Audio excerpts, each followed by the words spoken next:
Hello everyone, स्वागत है एक बार फिर से आप सभी साथियों का शिक्षा संकल्प के इस ऑनलाइन यूट्यूब प्लेटफॉर्म पर। कैसे हैं आप सभी साथी? आशा करते हैं कि आप लोग बहुत ही अच्छे होंगे, स्वस्थ होंगे। आप सभी को पता है डेली सुबह 11:30 बजे स्पेशल क्लास होती है जो कि बीएड एंट्रेंस एग्जाम के लिए महत्वपूर्ण है। आप किसी भी स्टेट से उस स्टेट की यदि बीएड प्रवेश परीक्षा की तैयारी में अभी से लग गए हैं तो इन क्लासेस को अटेंड करना बिल्कुल मत भूलिएगा। दोस्तों, पिछले वर्ष का प्रश्न पत्र आप लोग उठाकर देखिएगा, इसी आधार पर सवाल पूछे जाते हैं पेपर में। तो आइए हम लोग शुरुआत कर लेते हैं बिना किसी देरी के। पूरे धैर्य के साथ आप लोग अंत तक बने रहिएगा और हर एक सवाल का आंसर भी देते हुए चलिएगा कमेंट बॉक्स में। तो चलिए शुरुआत करते हैं। पहला क्वेश्चन है, थॉमस कप जो है किससे संबंधित है? बैडमिंटन से, फुटबॉल से, हॉकी से, क्रिकेट से? सभी का आंसर आना चाहिए इस सवाल के लिए। तो जो भी साथी ऑप्शन नंबर ए पर गए हैं वो बिल्कुल राइट हो जाएंगे। थॉमस कप का संबंध दोस्तों बैडमिंटन से है, ए ऑप्शन बिल्कुल राइट आंसर होगा। अगला सवाल ये रहा, निम्नलिखित में से कौन जो है बंगाल का अंतिम गवर्नर जनरल था? Lord William Bentinck, Warren Hasting, Lord Canning, Lord Wellesley? बताएं। चलिए भाई, सभी लोग यहाँ पर आंसर देने का प्रयास करें। आपका सही उत्तर क्या हो जाएगा बताइए। निम्नलिखित में से कौन बंगाल का अंतिम गवर्नर जनरल था? तो Lord William Bentinck, A option आपका बिल्कुल राइट आंसर हो जाएगा। अगर आपसे सवाल पूछे कि बंगाल का प्रथम गवर्नर जनरल कौन था, तब आप कहोगे वॉरेन हेस्टिंग, लेकिन यहाँ पर आपसे अंतिम पूछा है तब आप कहोगे लॉर्ड विलियम बेंटिक। ठीक है, तो ए ऑप्शन वाले साथी यहाँ पर बिल्कुल करेक्ट हो जाएंगे। अगला सवाल ये रहा आपके सामने, प्रसिद्ध क्रांतिकारी गीत सरफरोशी की तमन्ना अब हमारे दिल में है की रचना किसके द्वारा करी गई? भगत सिंह, खुदीराम बोस, चंद्रशेखर आज़ाद, बिस्मिल अजीमाबादी? सवाल नंबर तीसरे का सभी प्यारे साथी आंसर कर दीजिएगा कमेंट बॉक्स में। दोस्तों, आपको अंत में स्कोर ज़रूर बताना है कि आपने कितने सवालों को बिल्कुल राइट किया है। तो जो भी साथी डी ऑप्शन पर जा रहे हैं वो बिल्कुल राइट है। सरफरोशी की तमन्ना अब हमारे दिल में है, इसकी रचना जो है बिस्मिल अजीमाबादी के द्वारा करी गई। अगला सवाल ये रहा, निम्नलिखित में से कौन सा राज्य नेपाल के साथ अपनी सीमा साझा नहीं करता है? उत्तर प्रदेश, बिहार, पश्चिम बंगाल, असम? बताइए सही उत्तर क्या है इस सवाल के लिए। चलिए, निम्नलिखित में से कौन सा राज्य जो है नेपाल के साथ अपनी सीमा साझा नहीं करता? चलिए भाई, देखते हैं कि इसका किसका आंसर आता है। सवाल नंबर 4 का जियोग्राफी का जो है इंपॉर्टेंट सवाल है, आप लोग आंसर कर सकते हो। निम्नलिखित में से कौन सा राज्य नेपाल के साथ अपनी सीमा साझा नहीं करता? ऑप्शन नंबर डी बिल्कुल राइट आंसर हो जाएगा, असम। ठीक है, अगर आपसे सवाल पूछे कि नेपाल के साथ कौन कौन से जो है राज्य सीमा साझा करते हैं, तो उसमें आपका है उत्तराखंड। दोस्तों ध्यान रखिएगा, उत्तराखंड है, उत्तर प्रदेश है, सिक्किम है, पश्चिम बंगाल है और बिहार है। ठीक है, तो आपका यहाँ पर डी ऑप्शन करेक्ट हो जाएगा, असम जो है सीमा साझा नहीं करता है। अगला सवाल ये रहा, निम्नलिखित में से कौन सी नदी जबलपुर के निकट धुआंधार जलप्रपात का निर्माण करती है? बताइए, आप सभी लोग आंसर करो इस सवाल के लिए। निम्नलिखित में से कौन सी नदी जबलपुर के निकट धुआंधार जलप्रपात का निर्माण करती है? तापी, लूनी, नर्मदा और आपका दिया है तुंगभद्रा। आपका राइट आंसर दोस्तों हो जाएगा नर्मदा नदी। ऑप्शन थर्ड वाले दोस्त यहाँ पर राइट है। अगला सवाल, निम्नलिखित में से किस सांख्यिकी का जनक कहा जाता है? यानी किसे जो है सांख्यिकी का जनक कहते हैं? बताओ। चलो भाई, फटाफट आंसर छाप दो इस सवाल के लिए। आप लोग आंसर देते हुए चलो कमेंट बॉक्स में। सवाल नंबर 6 का बताइए, आर ए फिशर को, किसे भाई? आर ए फिशर को जो है सांख्यिकी का जनक कहा जाता है। ए ऑप्शन जो दिया है बिल्कुल करेक्ट आंसर होगा इस सवाल के लिए। अगला क्वेश्चन देखिएगा, चेचक के लिए टीके का आविष्कार किसके द्वारा किया गया था? सवाल नंबर 7 का आंसर करें सब लोग। चलिए भाई, चेचक के लिए जो है टीके का आविष्कार किसके द्वारा किया गया था? साथियों याद रखिएगा, एडवर्ड जेनर ने। अच्छा, कब विकसित किया? ध्यान रखिएगा, कब आविष्कार किया? 1796 में। कब? 1796 में। ए ऑप्शन आपका राइट है। अगला सवाल ये रहा, मुद्रास्फीति के समय के दौरान कर की दरों में निम्नलिखित में से क्या होगा? वृद्धि होगी, कमी होगी, स्थिर बने रहना, घट बढ़ना? बताइए। चलिए, मुद्रास्फीति के समय, मुद्रास्फीति के दौरान कर की दरों में निम्नलिखित में से क्या परिवर्तन होगा? आप कहोगे सर वृद्धि होगा। क्या भाई? वृद्धि होगा, यानी इंक्रीज होगा। ऑप्शन नंबर ए बिल्कुल करेक्ट आंसर हो जाएगा। अगला सवाल ये रहा आपके सामने, वित्तीय आपात कितने समय के लिए लागू किया जा सकता है? चलिए, वित्तीय आपात जो है कितने समय के लिए लागू किया जा सकता है। हमने साथियों कई क्लास में आपको बताया था।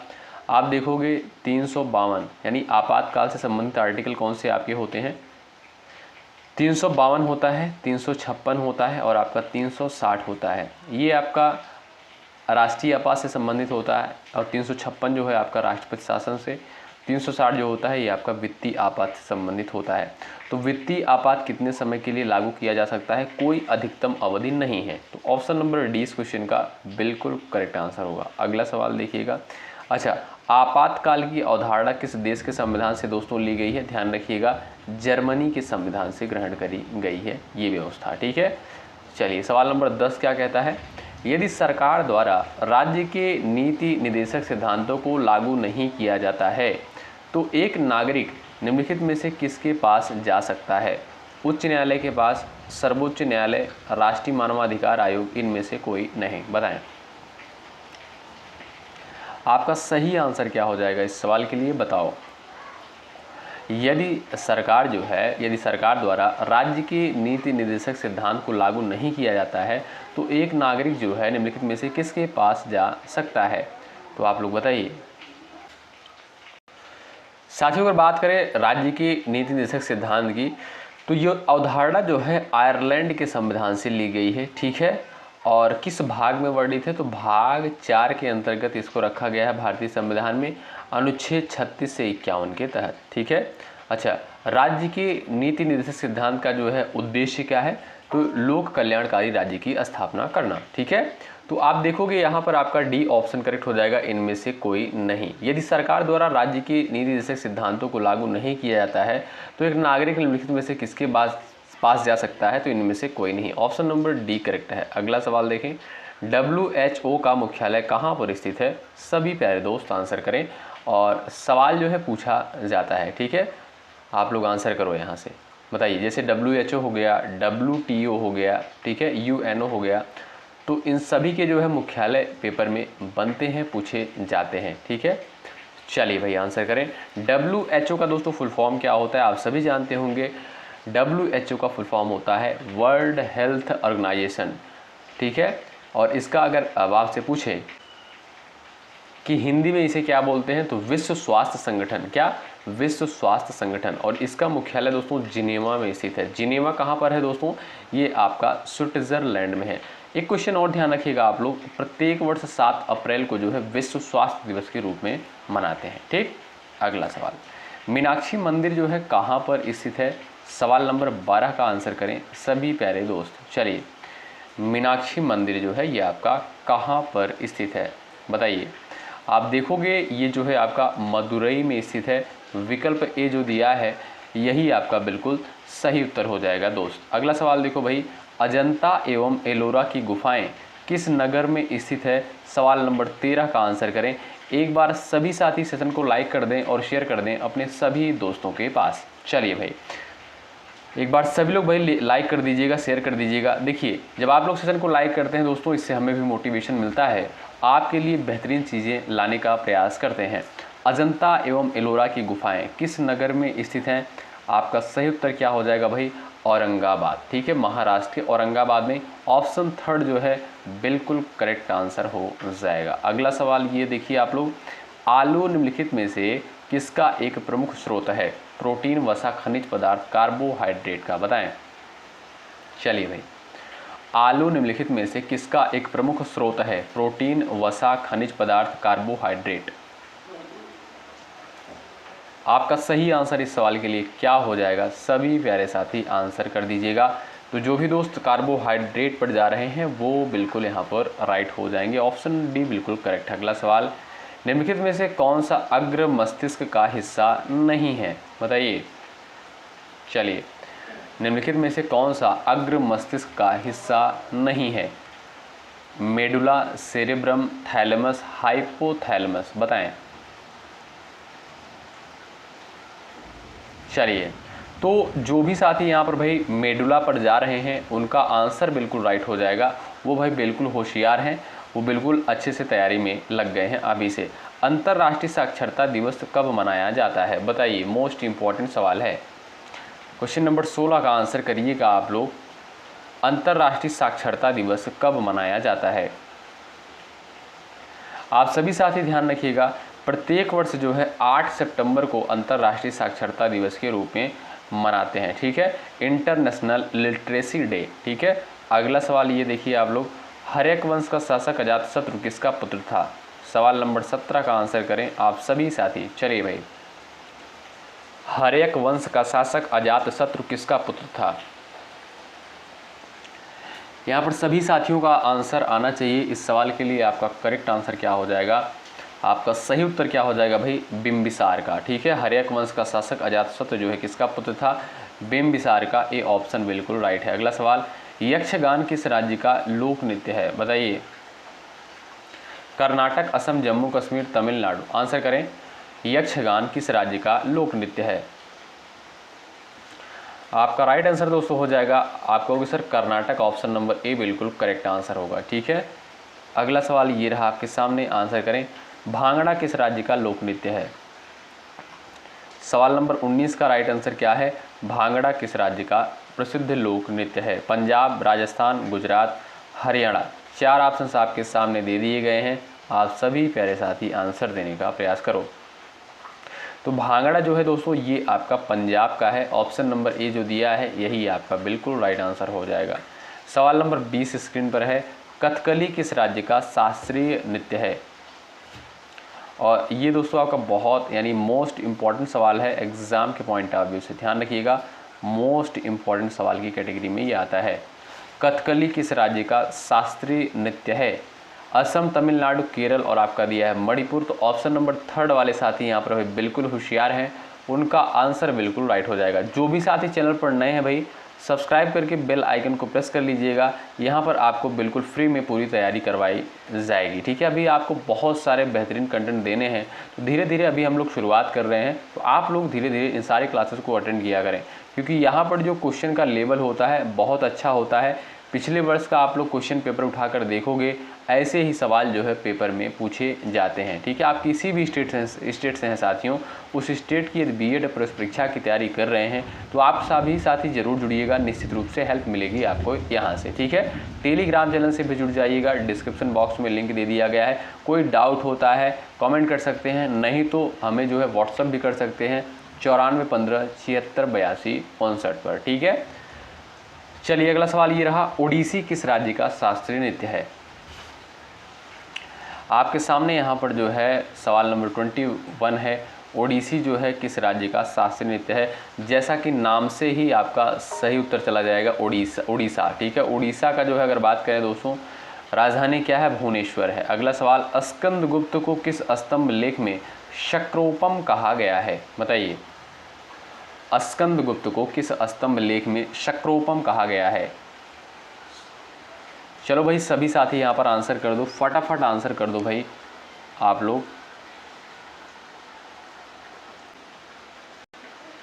चलिए भाई बता दो, आंसर कर दो, फटाफट आंसर कर दो आप लोग भाई। आपका राइट आंसर हो जाएगा दोस्तों, कहोम स्तंभ लेख में जो है स्कंदगुप्त को शक्रोपम कहा गया है। ये ऑप्शन बिल्कुल करेक्ट है। उत्तर गुप्त युग में जो विश्वविद्यालय प्रसिद्ध हुआ वह था, बताइए। वल्लभी, कांची, नालंदा, तक्षशिला। बताएं। उत्तर गुप्त युग में जो विश्वविद्यालय प्रसिद्ध हुआ वह था, यानी उसका नाम क्या था? आपका राइट आंसर क्या हो जाएगा? नालंदा विश्वविद्यालय। ऑप्शन 3 वाले दोस्त यहाँ पर बिल्कुल करेक्ट आंसर हो जाएगा उनका भाई, ठीक है। और अगर बात करें इसकी स्थापना किसके द्वारा करी गई थी दोस्तों? कुमारगुप्त प्रथम के द्वारा। किसके द्वारा? कुमारगुप्त प्रथम के द्वारा जो है इसकी स्थापना करी गई थी। अगला सवाल ये रहा, किस गुप्तकालीन शासक को कविराज कहा गया है? चलो भाई सवाल नंबर 23 का आंसर करो, कविराज जो है किसे कहा गया है? 23 का राइट आंसर क्या है? मोस्ट इंपॉर्टेंट क्वेश्चन है, तो आप सभी साथियों को पता होगा, नहीं पता है तो जान लीजिए भाई। कविराज जो है समुद्रगुप्त को कहा गया है। ऑप्शन 3 दोस्तों यहाँ पर बिल्कुल राइट आंसर हो जाएगा। अगर आपसे कि पूछा जाए कि भारत का नेपोलियन किसे कहा जाता है, तब भी आप आंसर करोगे समुद्रगुप्त को ही भारत का नेपोलियन कहा गया है। सवाल नेक्स्ट आपके स्क्रीन पर, भारतीय संस्कृत का स्वर्ण युग गोल्डन एज जो है था, मौर्य काल, राजपूत काल, चोल काल, गुप्त काल। 24 का राइट आंसर क्या हो जाएगा, आप सभी साथियों को पता होना चाहिए। भारतीय संस्कृत का स्वर्ण युग जो है, गोल्डन एज किसे कहा जाता है, किस काल को कहा जाता है, याद रखिएगा साथियों, गुप्त काल को कहा जाता है, ध्यान रखिएगा आप लोग। डी ऑप्शन आपका राइट है। अगला सवाल ये रहा आपके सामने, आंसर करें। अजंता चित्रकारी का विषय वस्तु निम्नलिखित में से किससे संबंधित है? जैन धर्म, बौद्ध धर्म, वैष्णव मत, शैव मत से, बताइए। अजंता चित्रकारी का विषय वस्तु किससे संबंधित है? बौद्ध धर्म से रिलेटेड है। ऑप्शन सेकंड आपका राइट है। अगला सवाल ये रहा आपके सामने दोस्तों, एरण अभिलेख का संबंध किस शासक से है? चलिए, एरण अभिलेख का संबंध जो है किस शासक से है? ब्रह्मगुप्त, चंद्रगुप्त, भानुगुप्त, चंद्रगुप्त सेकंड दिया गया है। आंसर कर दीजिएगा सभी प्यारे साथी। चलिए भाई, अब जो भी साथी यहाँ पर ऑप्शन नंबर 3 पर गए हैं वो बिल्कुल राइट है। एरण अभिलेख का संबंध किससे है दोस्तों? भानुगुप्त से है। आपका 3rd ऑप्शन बिल्कुल राइट होगा। अगला सवाल, फाहियान कहाँ का निवासी था? चलिए, भूटान, अमेरिका, चीन और आपका दिया है बर्मा। फाहियान जो है ये आपका कहाँ का निवासी था? और साथियों, फाहियान से संबंधित एक सवाल और पूछता है, यह जो है किसके शासनकाल में भारत आया था? साथियों, चंद्रगुप्त। किसके? चंद्रगुप्त शासनकाल में जो है ये भारत आया था फाहियान। और ये दोस्तों कहाँ का था? ये आपका चीन का निवासी था। ऑप्शन 3 बिल्कुल राइट है। अगला सवाल, फाहियान किसके शासनकाल में भारत आया? अभी हमने आपको बताया चंद्रगुप्त द्वितीय के शासनकाल में जो है भारत आया था। ऑप्शन ए बिल्कुल राइट आंसर होगा। अगला सवाल देखें, तमिल का गौरव ग्रंथ जीवक चिंतामणि किससे संबंधित है? बताइए। तमिल का गौरव ग्रंथ जीवक चिंतामणि किससे संबंधित है? जैन, बौद्ध, हिंदू, ईसाई। आपका राइट आंसर क्या होगा इस सवाल के लिए? सभी प्यारे साथी आंसर कर दें। चलिए,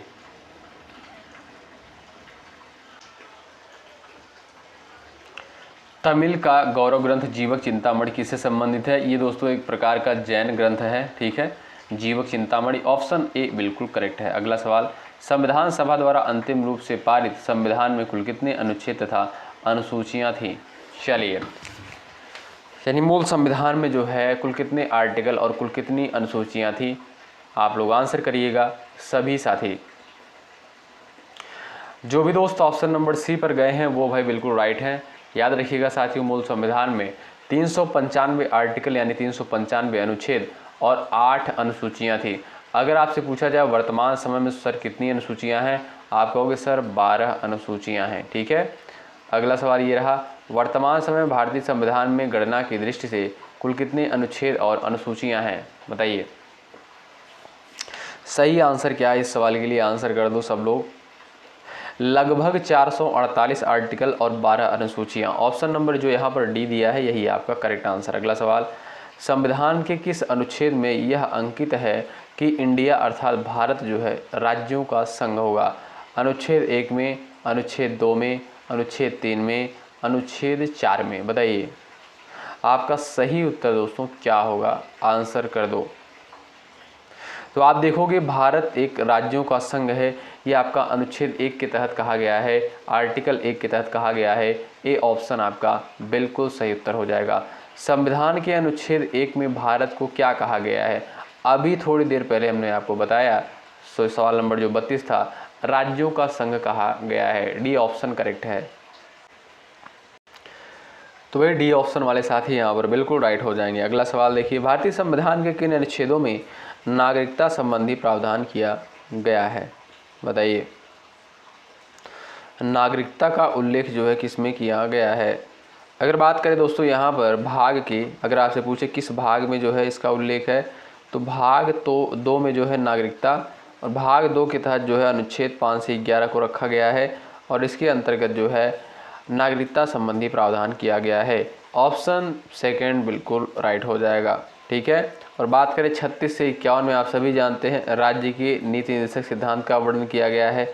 आर्टिकल 12 से 35 में जो है मौलिक अधिकार का वर्णन किया गया है, ठीक है। अगला सवाल, निम्न में से किन अनुच्छेदों द्वारा भारतीय संविधान नागरिकों को मूल अधिकार निश्चितता प्रदान करता है? चलिए, तो आर्टिकल 12 से 35, ठीक है, मौलिक अधिकार निश्चितता प्रदान करता है। ऑप्शन नंबर ए बिल्कुल करेक्ट आंसर है। अगला सवाल ये रहा आपके सामने, नौकरियों तथा शैक्षणिक संस्थानों में समाज के कमजोर वर्ग के लिए आरक्षण उपलब्ध कराने के लिए केंद्र सरकार को संविधान का कौन सा अनुच्छेद अधिकार प्रदान करता है? बताइए भाई, बड़ा लंबा क्वेश्चन है और आंसर दे दीजिए आप लोग। देखते हैं किसका किसका आंसर आता है इस सवाल के लिए।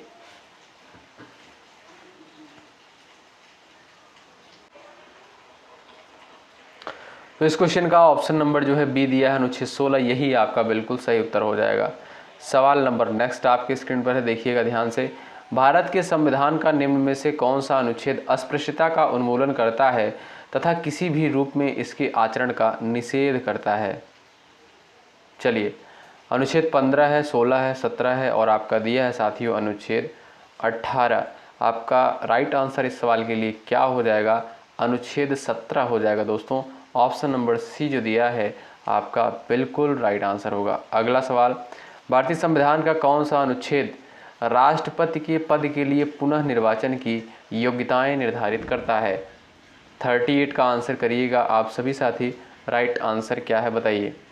भारतीय संविधान का कौन सा अनुच्छेद राष्ट्रपति के पद के लिए पुनः निर्वाचन की योग्यताएं निर्धारित करता है? आपका सही उत्तर क्या हो जाएगा आप लोग बताओ? राइट आंसर हो जाएगा आर्टिकल 57। ऑप्शन नंबर डी जो दिया है बिल्कुल करेक्ट आंसर है। अगला सवाल, भारतीय संविधान के किस अनुच्छेद के अंतर्गत भाषण एवं अभिव्यक्ति की स्वतंत्रता के अधिकार की गारंटी दी गई है? ये भी महत्वपूर्ण आर्टिकल है, यहाँ पर सभी महत्वपूर्ण अनुच्छेद कवर किए गए हैं। चलिए भाई, इसका सही उत्तर क्या हो जाएगा इस सवाल के लिए आप लोग आंसर कर सकते हो। चलिए, अब जो भी दोस्त यहाँ पर ए ऑप्शन पर गए हैं आर्टिकल 19 पर, वो बिल्कुल राइट हैं। और ये रहा दोस्तों आपका अंतिम सवाल। 40 नंबर क्वेश्चन का आंसर आप लोग करिएगा। भारतीय संविधान के किस अनुच्छेद में प्रेस की स्वतंत्रता दी गई है? और ये सवाल दोस्तों बहुत महत्वपूर्ण है, एग्जाम में पूछा गया है। आप लोग इसका भी आंसर करिएगा। देखते हैं कि इसका आंसर जो है सबसे पहले आता है। जो भी साथी सबसे पहले आंसर करेंगे उनका आंसर कमेंट बॉक्स में पिन कर दिया जाएगा। और इससे दोस्तों ये भी पता चलता है कि ऐसे कितने साथी थे जो अंत तक क्लास में जुड़े हुए थे, इंटरेस्टेड हैं क्लास करने के लिए। तो ये क्लास कैसी लगी कमेंट बॉक्स में ज़रूर बताएं। एक बार सभी साथी इस सेशन को शेयर कर दें और लाइक की संख्या बढ़ा दें। यदि आप लोग टेलीग्राम चैनल से जुड़ना चाहते हैं तो टेलीग्राम चैनल से जुड़ जाइएगा, कम्युनिटी में पोस्ट कर दिया जाएगा लिंक, और आपको जो है इस वीडियो के डिस्क्रिप्शन बॉक्स में भी देखने को मिल जाएगा। और अगर कोई डाउट होता है 9415768259 पर व्हाट्सअप कर सकते हैं। साथियों, आप किसी भी स्टेट से हैं, उस स्टेट के बीएड प्रेस परीक्षा की तैयारी में अभी से लग गए हैं तो शिक्षा संकल्प के इस ऑनलाइन यूट्यूब प्लेटफॉर्म से आप लोग जुड़ जाइएगा। यहाँ पर आपको बिल्कुल फ्री में कंटेंट प्रोवाइड किया जाएगा, ठीक है, और अभी से शुरुआत हो चुकी है, ठीक है। चलिए, मिलते हैं आपसे अगली क्लास में, तब तक के लिए बाय बाय, टेक केयर।